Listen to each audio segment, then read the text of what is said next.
নিভা স্টোরিতে সবাইকে স্বাগতম। আজকের রেসিপি হলো মাছের তেলের বড়া। বাঙালি মাছ খেতে তো ভালোবাসে, আর মাছের তেলের বড়া হলে তো কথাই নেই।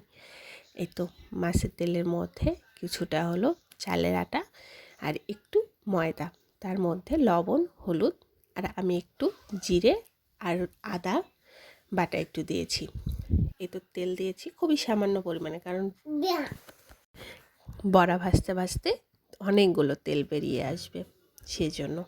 এই তো এখন আলতো হাতে মেখে নিচ্ছি, আর আমি তেলগুলো ছোট ছোট করে কেটে নিয়েছি।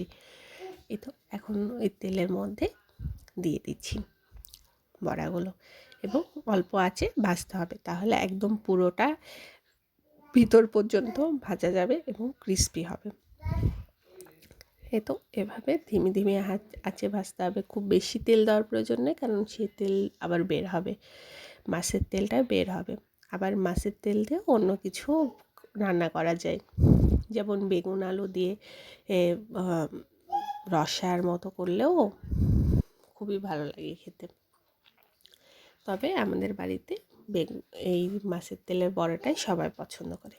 এই তো কালার যখন একদম পরিবর্তন হয়ে আসবে আর দেখে বোঝা যাবে, তখন এভাবে নামিয়ে নিলাম, ব্যাস হয়ে গেল।